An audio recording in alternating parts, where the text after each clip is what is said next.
Now, the Croatian Uplands, which is around the capital of Zagreb, and especially to the north, but also to the west, you have everything, as I mentioned before, from fresh white wines to dry white wines to sparkling wines to maybe even some beautiful sweet wines that for sure are there.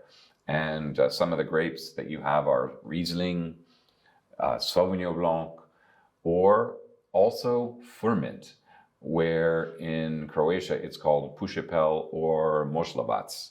So Furmint is gaining a lot of attention in in the world.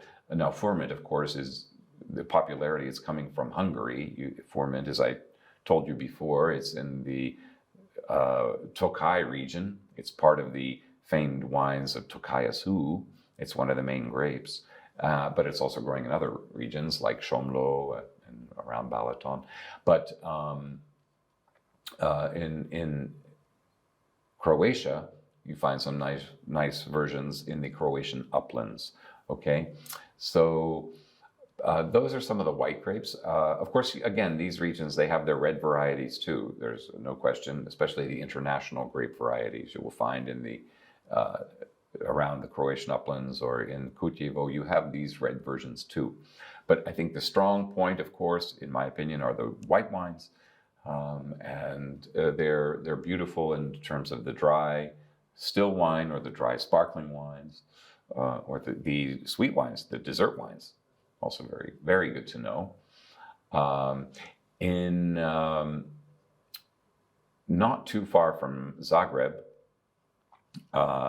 there's a producer called Tomac, and he makes a fantastic sparkling wine, absolutely. There's another producer called Schember. He also makes some nice sparkling wines as well. Even Tomac, I believe, he does a nice amber wine. He's doing a very, very good amber wine in the amphora, or I should say the Qvevri that he bought from Georgia, the country of Georgia. So there's a lot of good experimentation going on, and they're worth trying, worth looking out for. So you see, like what I'm getting at here is Croatia is a very diverse wine country. And what I've told you today is just a small sampling of what the country can give and what it does give.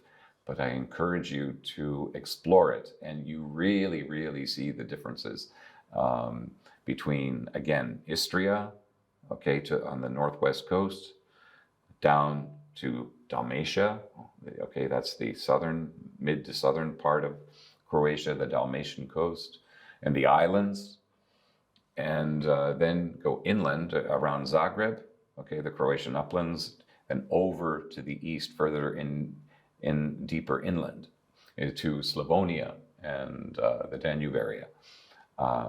Just very remarkable. I could mention, by the way, which I didn't before, but in Dalmatia, there is it's a very, very small production, but there's a wine called Prošek, which is a sweet dessert wine, and it's very traditional there. It's been made for hundreds of years, and it's made like a pasito. Okay, these are the dried wine grapes, the grapes that have been dried and then lightly pressed, like a pasito is in Italy. Okay, and it is beautiful in its sweetness. It should have a high alcohol. Usually 15% is the minimum. And the grapes all tend to be, they're all from that region, actually. So there are white grapes used, which I didn't mention earlier, but one is Bogdanusha, Marashtina, and or Vugava. These are very, very small volume white grapes, so you don't have much of them around.